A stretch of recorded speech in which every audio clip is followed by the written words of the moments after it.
all your life long, as have I. And it's one of those stories, like many of Jesus' parables, that it's like an onion. There's layers and layers of meaning. And it never ceases to amaze me that you can read a different interpretation, a different take on the Good Samaritan that once again surprises you with what Jesus is about. Now, the majority reading, so to speak, of this passage is the one that you are probably familiar with, certainly the one that I'm familiar with. And that reading is what? When we think of the Good Samaritan, what is Jesus teaching us to do? He's teaching us to go and do likewise. The lawyer wanted to justify himself, and so Jesus said, love the Lord your God, love your neighbor. And he says, well, who is my neighbor? How do you fit this bit of the puzzle into the whole? And Jesus then told this story about how to love your neighbor. And when I read that story, I like to think of myself in that role of being the Good Samaritan. Now, when I think of a Good Samaritan as it's read here, is someone who has a little bit of extra money. He was a fellow with a donkey, so he was traveling well. Some extra coinage, some supplies, resources, but most importantly, someone with the compassion to reach out and to help those in need, to share what he had with someone else. To reach out with compassion. The Greek word where he says he was moved with compassion is an interesting word. A literal translation of that passage was that his bowels were moved with compassion, which is not what it sounds like, but rather it's that feeling you get in your gut when you really are moved by a sense of empathy with someone who's suffering. You know what that feels like. It's a feeling from your belly. And that's what feeling this fellow had. He was so deeply moved by this fellow's need, who'd been beaten and stripped and robbed and left for dead, that he couldn't not take care of him. And as we read that story, our first inclination is to think, well, that's me. I'd like to be the one who is the Good Samaritan. When I see someone suffering or in need, it's our first inclination to share our resources, to put a few coins in the filthy coffee cup of the fellow sitting by the pavement down the shops, to do something. You know, the ads come on the television, the children starving in Africa. Well, what should we do? We want to be the Good Samaritan. And whether we actually step into that role or only wish that we could step into the role, which is what happens with me most of the time, that's the thing that we aspire to. It's a story of the Good Samaritan as the moral exemplar. In other words, it's a picture of what Jesus would like us all to be.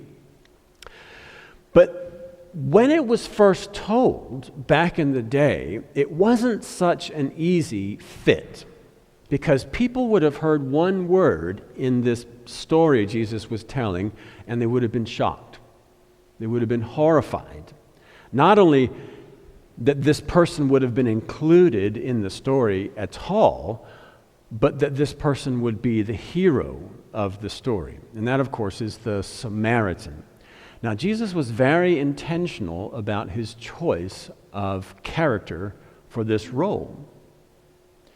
And when Jesus said Samaritan, that triggered something in the minds of his listeners. He was talking to Jewish people who would have known all their life long and believed that Samaritans were religious and ethnic half-breeds, that they were unclean by virtue of their identity, that they were unfit to worship in the temple, that they were like your, that cousin that you just hope doesn't show up to the annual Christmas feast. They were just weird, and they were considered marginal characters. And so for Jesus to say a Samaritan came along would have been a shocking and horrifying thing to the people that heard it, and they'd have walked away trying to put these pieces together. How could a Samaritan be the good guy in this story? And while they may have remembered those words to go thou and do likewise, they'd have had a difficult time putting themselves into the sandals that the Samaritan was wearing. And if we were to step back, knowing now what you know about Samaritans, would you still be happy enough to say, I wish I were that guy? I wish I were like him. Because who among us could say that there are people out there who hate us just because we are who we are? Who among us could say that we are marginal characters in the society? Who among us would be willing to say that we're at the bottom of the socioeconomic ladder? Who among us would be saying, I'm comfortable being the one that everyone else hates? When I think about that, I think, well, that's not me. By virtue of my birth, by virtue of my education, by virtue of 100 different gifts, the fact that I'm a white person, the fact that I'm a man gives me all kinds of advantages that takes me away from that role of being a Samaritan. I'm not despised for who I am. I'm not hated by people just because of the color of my skin or the way that I live my life. But the Samaritan was. And this is where we do well to think back on the other characters in the story and think, well, which one am I actually more like? Which one do I identify with? You can see this great icon, and you can see up in the top left corner there's the thieves that are beating the fellow in the first instance, the two of them with clubs with the fellow in the middle. And then on the right at the top, there's the two holy figures with the halos around them, the priest and the Levite. And then there's the poor Samaritan in the next scene by the side of the road. Sorry, the poor fellow, and then the Samaritan tending to his wounds, carrying to they're all there. All the characters are there. So which one are you? Which one, when you consider the background of these respective people, are you most like? Are we thieves and robbers? Probably that's not the first one that you'd think of. But when we think about the world economy and where the vast majority of the wealth is located in the world economy, where is it centered? It's centered in the West, in America, in Europe, and in Britain. Right here. Why else would we get so many people, refugees, coming to Europe, to Britain? Because this is where the money is. Where did the money come from? It came from somewhere else. And our ancestors were very good at business and very good at making sure we had money here. Are we like those robbers? Are we still stealing from the poor? How many of you like a 2-for-1 special or a good deal at the clothing shop? Or how many of you like buying really cheap goods on Amazon? Who's paying the price for those deals? When I look at those, I think the reason that's so cheap is that it's coming out of someone else's quality of life. And I think, am I like those robbers, thieving from those who have less than me? Naturally, you'd expect a person like me, a priest, a trained clergy person, to resonate most clearly with the two in the top right corner, the priest and the Levite, who walked on past.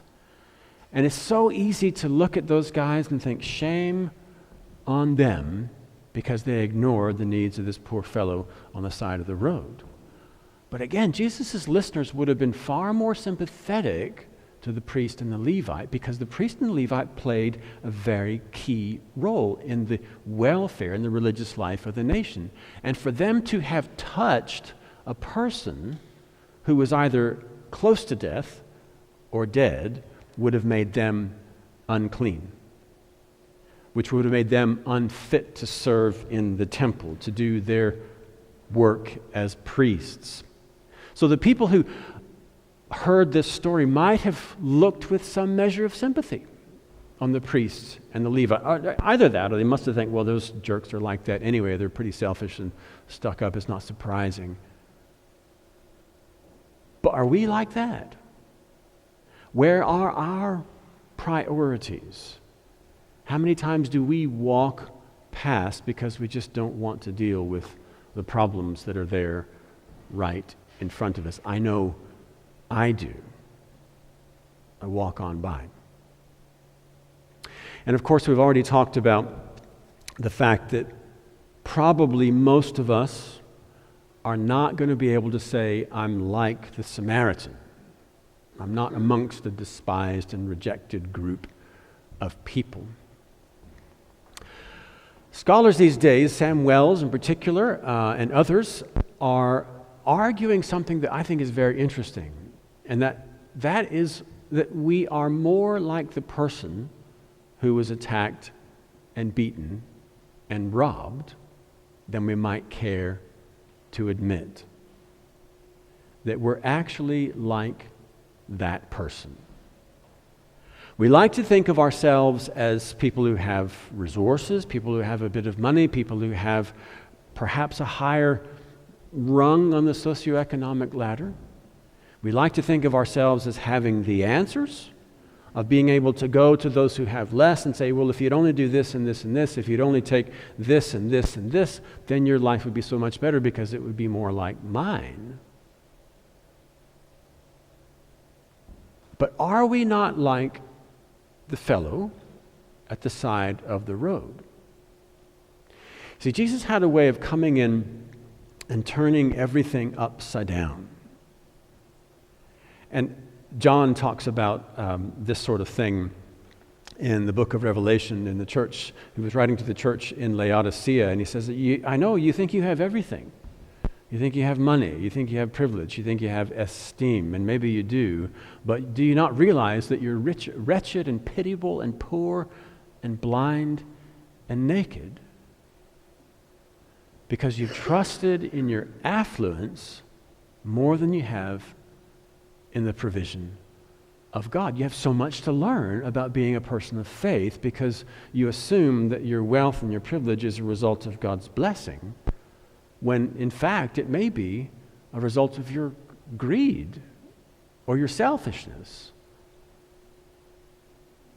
It might be you, the robber. It might be you, the priest or the Levite.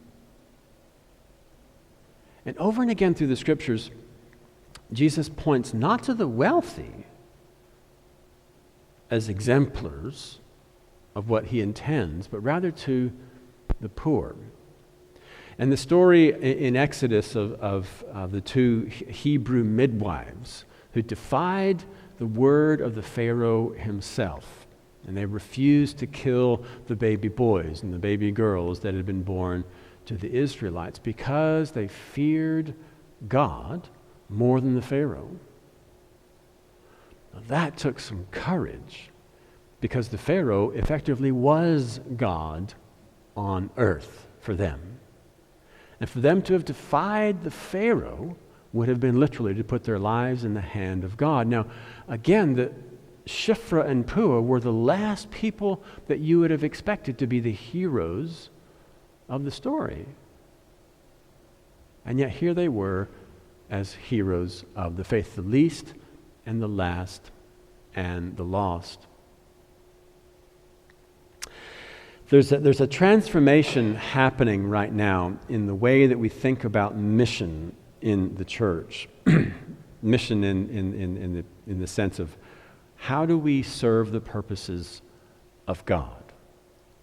And typically, as I've always thought of mission, well, it's about us going to them with the answers.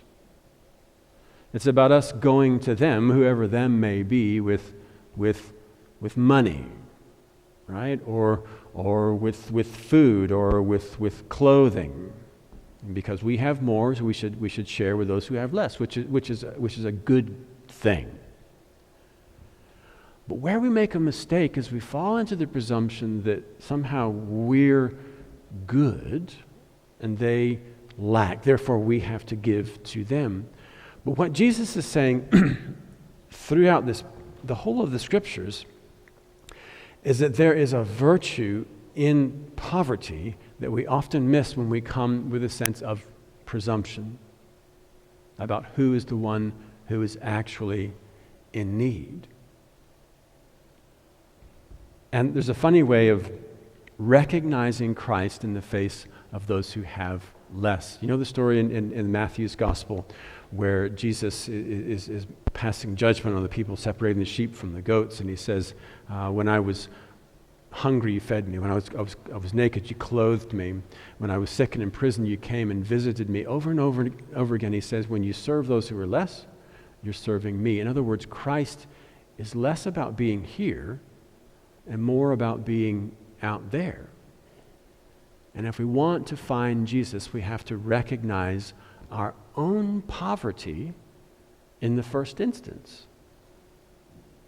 We have to recognize that we too, like the people in Laodicea, are wretched and pitiable and poor and blind and naked. And that's a very uncomfortable position to be in.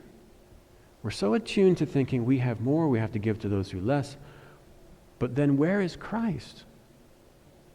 It's Christ who is out there on the margins. And that when we serve those whom we think have less, what we actually find is they are the ones blessing us. That it is us who needs to receive from them. And this is why the story of the Good Samaritan is such a turnaround. Because at the end of the day, we don't get to choose who helps us. When we put ourselves in the place of the fellow who was beaten and robbed and left for dead, then we are completely dependent on God's provision in whatever form and whoever it might come to us. So friends, as we ponder this story and we ponder our own sense of mission in the church, where are we going, what are we doing? It's very uncertain these days, as you well know. But hear this message, that Christ is with us, but He's also with those on the margins. And then if we're to go and find Christ, we need to go and be with them. Because we too are wretched and pitiable and poor and blind and naked. We are as vulnerable as the one who was beaten and robbed and stripped and left for dead. Friends, ponder these things in your heart and reflect on what you've heard. And the mission of God is not to those who have less, but with those who have less. For it is the blessing that comes this way as much as it comes that way. And may God add His blessing to this, the preaching of His holy word. Amen.